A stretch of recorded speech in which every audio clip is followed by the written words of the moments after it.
Apakah dengan Anda bekerja di pabrik rokok, walaupun Anda tidak jualan rokok, bahkan Anda tidak merokok sekalipun, apakah proses untuk menjadi murid Kristus dan memperkenalkan Kristus kepada orang lain itu semakin efektif atau tidak? Nah, beberapa pertanyaan yang paling sering ditemui pada waktu kita bicara tentang panggilan hidup adalah ketika ada banyak orang bertanya, "Kak, sebenarnya aku ini harus kerja di mana? Kak, sebenarnya aku ini dipanggil untuk melakukan apa sih dalam dunia ini?"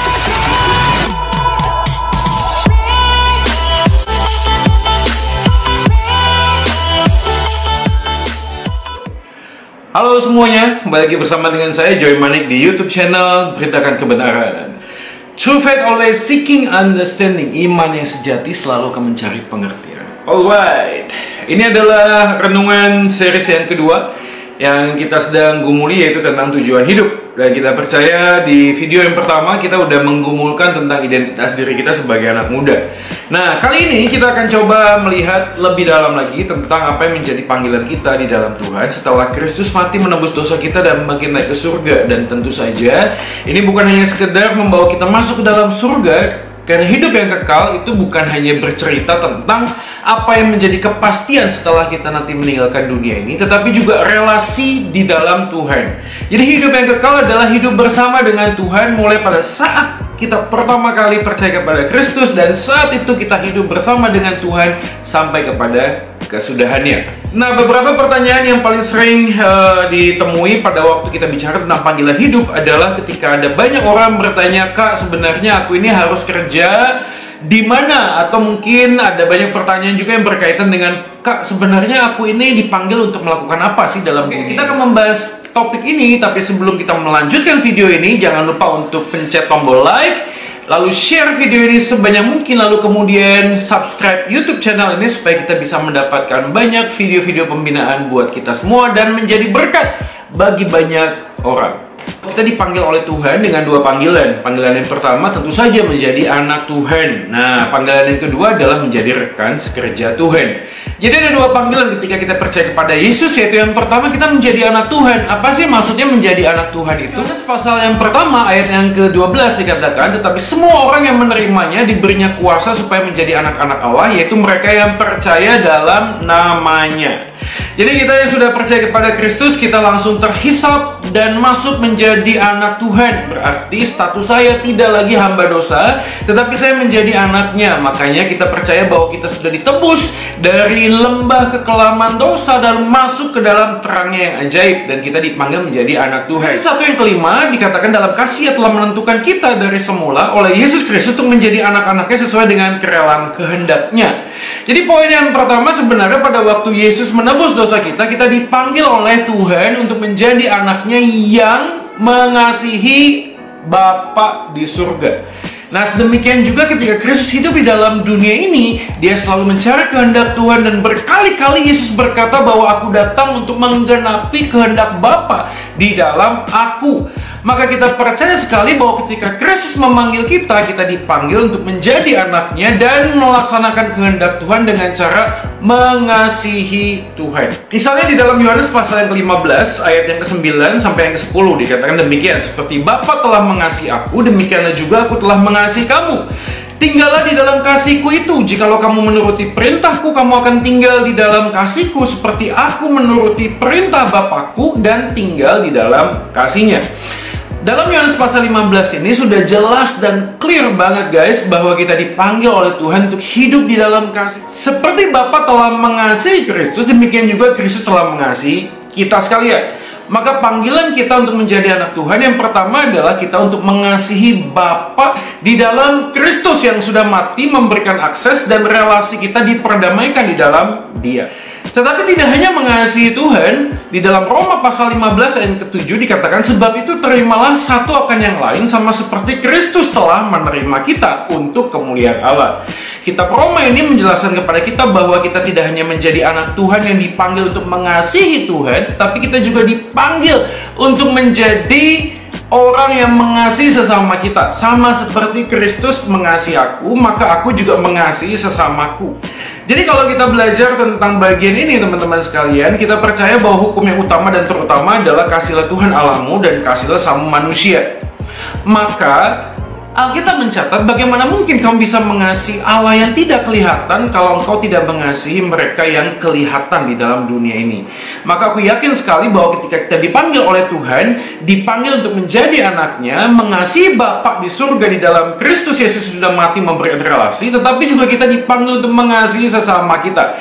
Ini panggilan yang pertama. Dalam arti kata lain, pada waktu kita hidup di dalam Kristus, hidup yang baru kita itu terlihat nyata, bukan hanya sekedar dengan perbuatan yang baik yang kita lakukan, meninggalkan segala macam perbuatan dosa, tetapi kita juga hidup di dalam kasih Tuhan yang semakin hari semakin terlihat nampak ketika kita belajar untuk mengasihi sesama kita. Tentu saja nggak mungkin bisa sempurna karena kita bukanlah sang terang, tetapi ketika kita di dalam terang, maka hidup kita akan memancarkan terang kemuliaan Tuhan. Ini adalah bagian yang berikutnya, yaitu di dalam Roma pasal yang ke-6 ayat yang ke-6. Ketika kita dipanggil menjadi anak Tuhan, kita dipanggil untuk menjadi manusia yang baru. Karena kita tahu bahwa manusia lama kita telah turut disalibkan supaya tubuh dosa kita hilang kuasanya, agar jangan kita menghambakan diri lagi kepada dosa. Di dalam Roma pasal 6 ayat yang ke-6 ini menjelaskan kepada kita bahwa kita dipanggil untuk menjadi manusia baru, meninggalkan dosa-dosa kita yang lama. Dan sekali lagi teman-teman sekalian, kita harus tahu dulu dan sadar dulu bahwa pergumulan kita untuk meninggalkan segala keinginan daging dan dosa itu dimulai dari ketika kita hidup di dalam Kristus. Maka pada waktu kita hidup di dalam Kristus, maka di dalam Dialah kita bisa terus diperbaharui menjadi semakin serupa dengan Kristus, meninggalkan manusia lama. Maka tentu saja di dalam bagian ini kita harus sadar bahwa kita tetap tidak sempurna, tetapi kita di dalam proses untuk menjadi semakin sempurna seperti yang Kristus inginkan. Galatia pasal 5 yang ke-13 mengatakan, saudara-saudara, memang kamu telah dipanggil untuk merdeka, tetapi janganlah kamu mempergunakan kemerdekaan itu sebagai kesempatan untuk kehidupan dalam dosa, melainkan layanilah seorang akan yang lain oleh kasih. Jadi teman-teman yang dikasih oleh Tuhan, ada banyak anak pemuda Kristen yang hari ini mengaku sudah percaya kepada Kristus, mengaku sudah menjadi anak Tuhan, tetapi dalam beberapa aspek tertentu masih terbelenggu dan tertawan oleh kehidupan lama mereka. Mereka seakan-akan sulit sekali untuk lepas dari hal-hal yang sifatnya itu kedagingan, pornografi, merokok, dan lain sebagainya. Dan problem utamanya adalah bukan karena kita kurang usaha untuk meninggalkan segala perbuatan dosa itu, tetapi problem utamanya adalah kita kurang berelasi dengan Tuhan.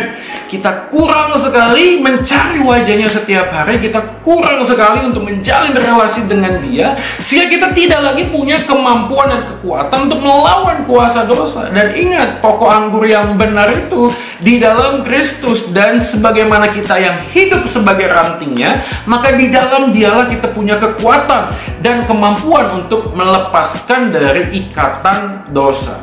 Jadi siapapun dari antara kita yang nonton video ini guys, kita harus yakin dulu bahwa Kristus sudah di dalam kita. Maka hidup yang kujalani dalam daging ini bukanlah hidupku lagi, tetapi menjadi milik Kristus. Sehingga kita tidak hanya mengakui Yesus sebagai juru selamat ketika kita mati masuk ke dalam surga, tetapi kita juga mengakui Kristus sebagai Tuhan guys, sebagai Tuhan. Kalau Dia sebagai Tuhan, maka Dialah yang punya otoritas untuk mengendalikan hidupku sebagaimana yang Dia ingin, bukan seperti yang aku inginkan di dalam dunia ini. Maka penting banget untuk memahami panggilan ini. Selain identitas kita itu sudah diperbarui di dalam Kristus, kita tidak melihat diri kita sebagaimana orang lain melihat kita atau dunia melihat kita. Di dalam video yang pertama saya menjelaskan bagian ini. Tetapi kita di dalam Kristus pun dipanggil dengan sebuah kuasa untuk menjadi anak-anak Allah dan meninggalkan perbuatan lama kita. Meninggalkan. Alright, panggilan yang kedua, kita tidak hanya dipanggil menjadi anak Tuhan, tetapi kita dipanggil menjadi rekan sekerjanya. Wow, ini luar biasa guys. Tuhan yang adalah pemilik jagat raya dan alam semesta ini memanggil aku dan engkau menjadi rekan sekerjanya. Jadi sebelum aku melanjutkan tentang bagian ini, izinkan saya bercerita tentang sebuah pengalaman hidup. Nah, suatu kali saya pernah melayani sebuah gereja, di mana gereja itu punya seorang gembala yang sangat amazing, dipakai oleh Tuhan luar biasa. Gembala ini karismanya sangat luar biasa. Gereja ini berpusat di sebuah kota di luar Surabaya. Dan suatu kali kita di Surabaya itu sebagai cabang satelit church, kita ini akan mengadakan sebuah Natal. Natal Akbar. Ya, undangannya cukup banyak. Dan yang menjadi pembicaranya adalah gembala senior ini, yang sangat terkenal dan sangat dipakai oleh Tuhan ini. Malam sebelum acara, saya sebagai ketua panitia waktu itu, ketua acara sebenarnya, lebih spesifik di acaranya, beliau datang dari kota tersebut ke Surabaya, dan di Surabaya dia ngecek segala sesuatu. Saya dari jauh ketika melihat dia turun diantar oleh majelis, saya lihat, wow, kagum. Saya kagum banget lihat bapak ini. Padahal hanya melihat, saya berharap suatu kali saya mungkin bisa foto bersama. Dan you know what? Bukan hanya foto bersama, tetapi ada sebuah kejadian yang saya nggak pernah lupain. Malam itu, ketika semuanya dicek, gladi resik dan lain sebagainya, saya mendengar seseorang memanggil saya dengan kata, "Joy!" Lalu saya melihat ke belakang dan saya kaget sekali karena Bapak Gembala ini yang sangat beken terkenal dipakai oleh Tuhan ini memanggil saya. Saya kaget sekali, saya berpikir, wah ini Bapak tahu saya. Dan saya seketika datang sambil nunjuk, saya Pak. Ya, Pak. Ya, kamu Joy kan? Ya, sini. Ya, saya menghampiri Bapak ini. Memang sih, aku dimarahin waktu itu. Tapi itu peristiwa dimarahin yang paling menyenangkan. Setelah dia marah-marah satu dengan yang lainnya, setelah selesai mengevaluasi semua acara, saya pergi meninggalkan beliau dan saya masuk kamar mandi. Saya seneng banget, tahu nggak sih? Saya pikir, wah, luar biasa, aku dikenal oleh Bapak ini. Tapi tanpa sadar, saya tiba-tiba teringat. Dalam hati nurani saya seakan-akan ada kalimat yang mengatakan demikian. Yang bener, Joy. Masa lu dikenal sama manusia lain aja begitu sangat kagum sih, begitu sangat senang sih? Kamu tahu nggak sih, Tuhan mencipta jagat raya alam semesta ini kenal dirimu. Bahkan dia memanggil namamu. Dengar dia panggil nama saya. Betul gak sih? Tuhan sang pencipta jagat raya alam semesta ini mengenal aku, memanggil namaku by name, dengan nama. Dia kenal aku secara pribadi. Dan betapa lucunya aku ketika aku lupa, justru aku harusnya lebih senang, lebih bahagia ketika aku tahu bahwa aku dipanggil oleh Raja segala raja yang nama Yesus. Dan saat itu saya tersadar banget guys, karena aku akhirnya ngerti, iya ya, pelayanan, panggilan menjadi rekan sekerja itu begitu sangat amazing, awesome, luar biasa, yang harusnya tidak kita sia-siakan. Dan inilah catatannya, yaitu ketika kita dipanggil oleh Tuhan, kita dipanggil menjadi rekan sekerjanya. Tentu Anda berpikir bahwa rekan sekerja dalam melayani di gereja. Tentu saya tidak demikian. Alkitab mencatat kita punya mandat budaya. Apa itu mandat budaya? Yaitu Kejadian pasal 2 yang dikisahkan bahwa kita dipanggil, diciptakan oleh Tuhan untuk mengerjakan sesuatu di dalam dunia ini dengan cara bekerja. Kejadian 2 ayat 15, Tuhan Allah mengambil manusia itu, menempatkan dalam Taman Eden untuk mengusahakan dan memelihara taman itu. Kalau teman-teman sekalian membaca seterusnya di dalam Taman Eden itu, manusia itu sudah bekerja untuk memberi nama, memelihara, mengusahakan. Tetapi problemnya adalah ketika masuk dalam Kejadian pasal yang ketiga, manusia jatuh dalam dosa. Dan apa yang dikatakan oleh Alkitab ketika manusia jatuh dalam dosa? Kejadian 3 ayat 19, dengan bersusah payah engkau akan mencari rezekimu dan dari tanah seumur hidupmu. Kejadian 3 ayat 19, dengan bersusah payah engkau akan mencari rezekimu dari tanah seumur hidupmu. Semak, duri dan rumput. Duri yang akan dihasilkannya bagimu. Ayat 19, dengan berpeluh engkau akan mencari makananmu sampai engkau kembali lagi menjadi tanah, karena dari situlah engkau diambil. Sebab engkau debu dan engkau akan kembali menjadi debu. Wow. Jadi bekerja adalah panggilan Tuhan dari awal dengan sebuah desain. Memang kita ini didesain untuk bekerja. Jadi guys, jangan sampai kita berpikir bahwa itu adalah sekedar tuntutan kehidupan. Bukan. Bekerja adalah panggilan Tuhan. Maka aku yakin sekali bahwa yang memelihara hidup kita itu adalah Tuhan. Bekerja adalah sebagai sebuah usaha untuk menghormati Tuhan yang sudah memberikan kepada kita kemampuan untuk bisa bekerja. Jadi jangan dibalik. Banyak anak pemuda kemudian terbalik, sehingga berpikir bekerja itu hanya untuk memenuhi kebutuhan kita. Enggak seperti itu. Sebelum manusia jatuh dalam dosa, kita sudah dipanggil. Maka Kristus datang mengembalikan status kita. Jadi pada waktu kita bekerja, mindset paradigma berpikir kita itu bukan lagi uang, kedudukan, prestasi, bukan. Tapi paradigma berpikir kita adalah karena Kristus sudah mati. Dia menebus hidupku, juga menebus pekerjaanku. Sehingga pada waktu aku bekerja, satu tujuanku, satu fokusku adalah untuk menghormati Dia yang sudah memberikan kepadaku kemampuan dan kesempatan untuk bisa bekerja. Kalau kita bekerja hanya karena tuntutan sebuah uang, kebutuhan, dan sebagainya, saya yakin banget kita nggak akan pernah kok menikmati pekerjaan, ya nggak sih? Kita selalu punya sebuah tagline, I hate Monday. Seakan-akan hari pertama untuk kerja itu malas banget. Tapi padahal harusnya setiap hari kita ini semakin hari semakin giat untuk bekerja. Apalagi di tengah situasi pandemi seperti ini, kita terus akan memikirkan bukan hanya sekedar menghasilkan berapa banyak dolar dan rupiah, tetapi kita dipanggil oleh Tuhan, didesain oleh Tuhan untuk bekerja. Maka Alkitab berkali-kali mengatakan, hei kamu yang malas, yang tidak bekerja, jangan menerima upah. Bahkan dikatakan jangan makan. Belajarlah kepada semut. Jadi setelah jatuh dalam dosa, kita ini kehilangan fokus dalam bekerja. Maka aku yakin banget panggilan kita menjadi rekan sekerja Allah itu adalah bukan hanya sekedar profesi apa yang kita bisa kerjakan, tetapi yang lebih penting daripada itu adalah apakah di dalam pekerjaan itu kita sudah mengisi panggilan Tuhan. Apa itu panggilan Tuhan? 1 Korintus pasal 3 dikatakan demikian, ayat yang ke-6, aku menanam, Apolos menyiram, tetapi Allah yang memberi pertumbuhan. Karena itu yang penting bukan yang menanam atau yang menyiram, melainkan Allah yang memberi pertumbuhan. Baik yang menanam maupun yang menyiram adalah sama, dan masing-masing akan menerima upahnya sesuai dengan pekerjaan sendiri. Ayat 9, karena kami adalah kawan sekerja Allah. Kamu adalah ladang Allah, bangunan Allah. Jadi kita dipanggil oleh Tuhan menjadi rekan sekerja Allah untuk memberitakan Injil Tuhan. Maka Matius pasal 28, 19 dan 20 itu begitu sangat terkenal. Pergilah jadikan semua bangsa muridku. Demikian kan? Ajarlah mereka melakukan segala sesuatu kuperintahkan padamu, dan ketahuilah aku menyertai kamu senantiasa sampai kepada akhir zaman. Jadi panggilan pemuridan, bersaksi, memberitakan tentang Kristus, di dalam pengenalan kita terhadap Kristus lalu memperkenalkan Kristus, itu harus menjadi esensi di dalam setiap pekerjaan profesi yang kita lakukan. Jadi aku yakin banget tidak ada satu pekerjaan pun yang sifatnya itu tidak rohani, karena segala sesuatu yang kita lakukan, Kolose 3:23 mengatakan demikian, apapun yang kamu perbuatlah seperti untuk Tuhan. Maka pada waktu kita bekerja, pergi ke kantor, mungkin work from home atau apapun bentuknya, kita memulai dengan doa dan kerinduan untuk bisa memberitakan Kristus di dalam dan melalui kehidupan kita. Maka aku yakin sekali orang yang sungguh-sungguh bekerja di dalam Kristus pasti akan totalitas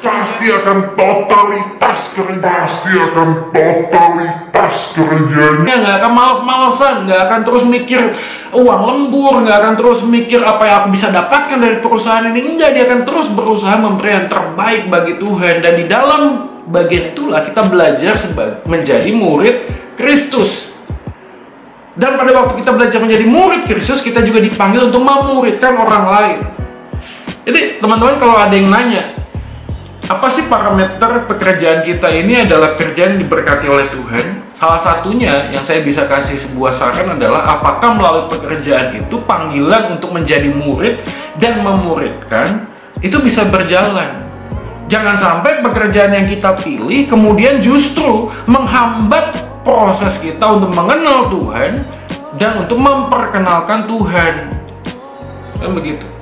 Nah, saya pernah ketemu tuh sama anak pemuda satu. Dia bekerja di sebuah, ya, kata pabrik rokok lah. Ini debatable, kita bisa diskusi tentang ini. Dan kalau teman-teman ada yang setuju atau tidak setuju, silakan kasih komentar di bawah ini. Tapi saya pernah ngomong sama orang ini, apakah dengan Anda bekerja di pabrik rokok, walaupun Anda tidak jualan rokok, bahkan Anda tidak merokok sekalipun, apakah proses untuk menjadi murid Kristus dan memperkenalkan Kristus kepada orang lain itu semakin efektif atau tidak? Aku tahu sekali ada banyak juga orang yang bekerja bahkan di tempat-tempat yang sifatnya gereja tidak sedang menjalankan fungsi sebagai murid atau memuridkan Yesus, betul. Tapi itu bukan menjadi alasan lalu kemudian kita mengatakan segala pekerjaan yang aku ambil gak apa-apa dong, yang penting aku bisa mencukupkan segala apa yang menjadi kebutuhanku. Gak begitu, guys. Ya betul sih.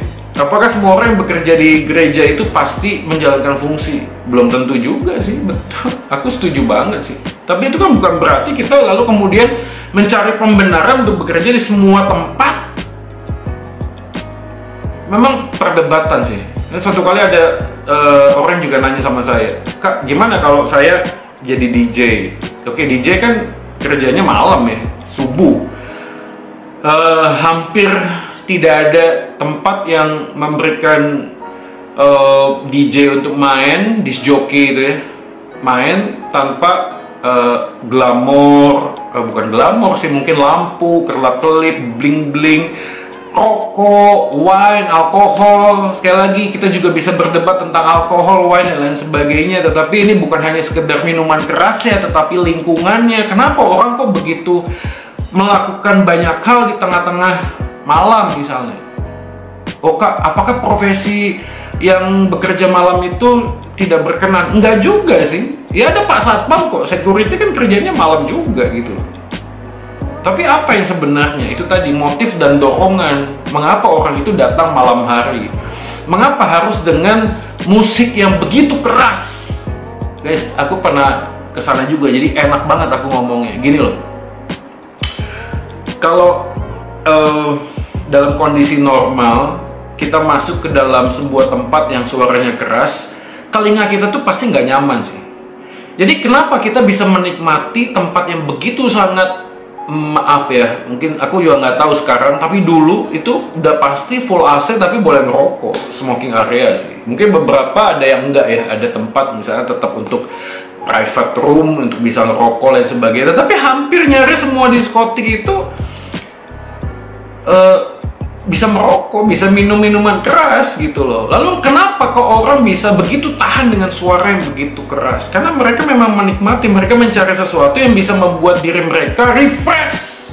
Kalau ada yang mau bahas tentang diskotik dan dunia malam, silahkan leave komen di bawah guys, ini pasti akan seru banget. Tetapi kali ini kita nggak akan bahas itu. Yang penting esensinya adalah kita dipanggil menjadi rekan sekerja Tuhan. Tidak penting profesi apa sebenarnya, nanti dalam video yang berikutnya kita akan membahas tentang bagaimana kita menentukan profesi dengan panggilan talenta kita yang Tuhan kasih, dengan keluarga dan banyak hal. Tetapi kali ini kita punya dua hal yang penting, yaitu kita dipanggil oleh Tuhan, panggilan kita adalah menjadi anak Tuhan, yang kedua adalah menjadi rekan sekerjanya. Dan siapapun kita yang menonton video ini, kita perlu menggumulkan apakah aku sudah betul-betul dipanggil oleh Tuhan, aku sudah menerima Kristus sebagai Tuhan dan Juru Selamatku, dan pada saat yang sama aku belajar untuk mengasihi Tuhan dan mengasihi sesamaku, dan juga aku tidak lagi hidup di dalam kuasa dosa, kita tidak lagi diperhamba oleh dosa, tapi kita punya kekuatan kemampuan di dalam Kristus untuk lepas daripada kuasa dosa tersebut. Dan panggilan yang kedua adalah menjadi rekan sekerjanya, yaitu dengan bekerja.